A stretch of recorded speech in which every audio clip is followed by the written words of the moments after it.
सैकड़ों गम लिए सीने में है गमगीन खड़ा, अब फकत तेरे भरोसे है फलस्तीन खड़ा। उसकी उजड़ी हुई बस्ती की सदाएं सुन ले, ऐ खुदा क़िबला अव्वल की दुआएं सुन ले। तू जो चाहे तो हर एक बात को बेहतर कर दे, एक नजर डाल के हालात को बेहतर कर दे। इससे अच्छा ऑफर क्या हो सकता है भाई आपको? एक के साथ एक फ्री। मैं तो 2016 में जब यहाँ सैलाब आया था तब से आपके बीच में आता रहा। मेरी शायरी के हवाले से तो आप जानते ही हैं मुझे, लेकिन जब से पार्लियामेंट में गया हूं तब से चुप नहीं हूं। कभी नजीब के मुद्दे पर आवाज उठा रहा हूं, कभी जामिया यूनिवर्सिटी के मुद्दे पर आवाज उठा रहा हूं, कभी अलीगढ़ के बच्चों के लिए आवाज उठा रहा हूं, कभी इलाहाबाद यूनिवर्सिटी के बच्चों के लिए आवाज उठा रहा हूं, कभी सुनहरी बाग मस्जिद के लिए आवाज उठा रहा हूं, कभी महंगाई के खिलाफ, कभी मणिपुर के खिलाफ मुसलसल बोल रहा हूं। चुप नहीं हूं। इसलिए आपसे कहना चाहता हूं कि मेरे भाई, इलेक्शन हवा में कहीं नहीं है, इलेक्शन जमीन पर है।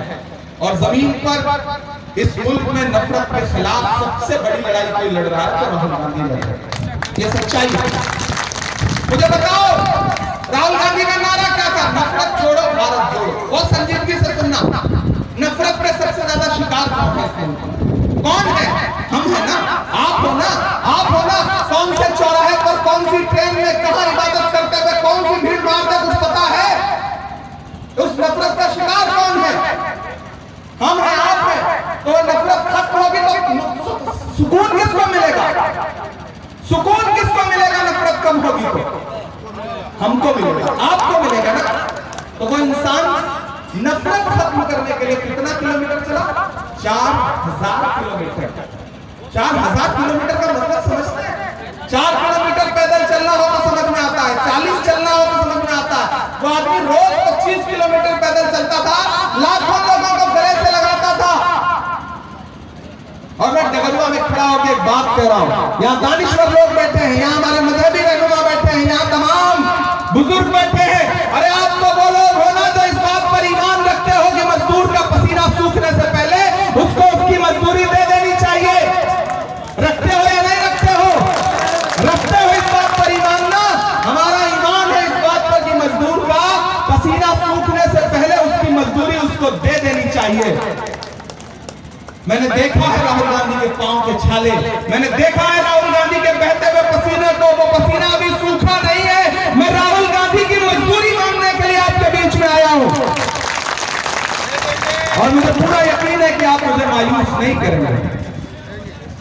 हम आपके बीच में सिर्फ आपसे एमपी बनाने के लिए अपील करने नहीं आए, हम दिल्ली में सरकार बनाने के लिए आपसे अपील करने आए। आप हमें किशनगंज जिता के दीजिए, हम आपको दिल्ली में इंडिया गठबंधन की सरकार बना करके देंगे। आपका वोट हेमंत सोरेन की रिहाई तय करेगा, आपका वोट अरविंद केजरीवाल की रिहाई में रास्ता साफ करेगा। इस सरकार का इरादे अच्छे नहीं है। ये सामाजिक न्याय के जितने भी योद्धा हैं सबको मसल देना चाहता है, जेल में डाल देना चाहते हैं। लालू जी के खिलाफ, तेजस्वी जी के खिलाफ, मीसा बहन के खिलाफ कितनी साजिशें हो रही है, देख रहे हैं आप, एजेंसियों को लगा करके। तो अगर ये तीसरी बार चुन के आए तो फिर ये क्या करेंगे, ये समझने की जरूरत है। इसीलिए एक एक वोट की अहमियत समझो। यहां इंडिया गठबंधन के प्रत्याशी हैं आपके भाई डॉक्टर जावेद साहब, अपना एक एक वोट इन्हें दीजिए। क्योंकि वक्त बहुत कम है, मुझे जाना भी है। हाँ, मैं शायरी नहीं सुनाऊंगा तो आप लोग कहेंगे देखो जब से सांसद हो गया तब से शायरी वाली नहीं सुनाता है। ऐसा नहीं करूंगा, मैं सुना के जाऊंगा। बिल्कुल सुनाएंगे, बिल्कुल सुनाएंगे। आती है दुआ बन के तमन्ना मेरी। कुछ साथियों ने कहा कि नज़्म सुना दीजिए जो इन दिनों पूरी दुनिया में बहुत सुनी जा रही है, मैं सुना देता हूँ। लब आती है दुआ, आप खड़े रहिए, कोई दिक्कत नहीं, आप बैठिए मत। आप बैठेंगे तो फिर एक और डिमांड करेंगे, मुझे जल्दी जाना है।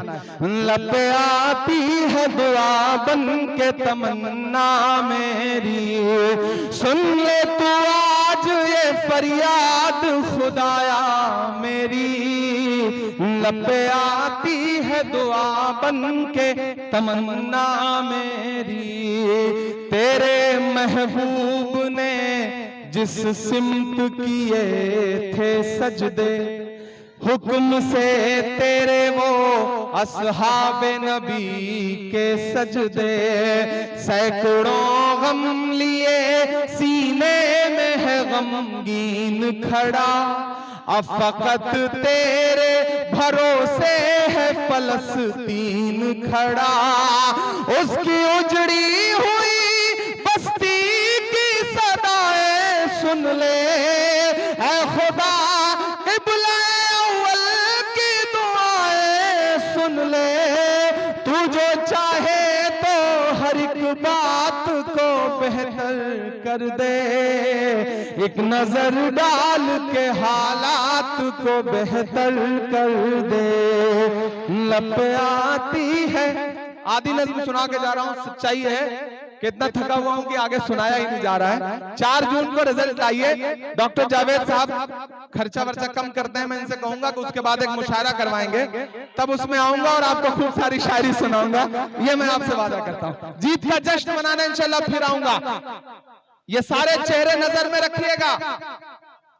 26 अप्रैल को भटकिएगा मत, कोई कितना भी भटकाए, क्योंकि जो भटकाने आए हैं वो आपसे क्या कह रहे हैं कि हमें हमारा सांसद बनवा दीजिए। हम क्या कह रहे हैं कि हमारी सरकार बनवा दीजिए। हम सरकार बनाने की लड़ाई लड़ रहे हैं, हम सिर्फ सांसद बनाने और हराने की लड़ाई नहीं लड़ रहे। इसलिए जब लड़ाई बड़ी होती है तो आप सपोर्ट नहीं करोगे तो हम हार जाएंगे, हम थक जाएंगे, हम कमजोर पड़ जाएंगे। और मुझे पूरा यकीन है आप राहुल गांधी को कमजोर नहीं करोगे, इमरान प्रतापगढ़ी को कमजोर नहीं करोगे, लालू प्रसाद यादव को कमजोर नहीं करोगे। बहुत शुक्रिया, बहुत बहुत।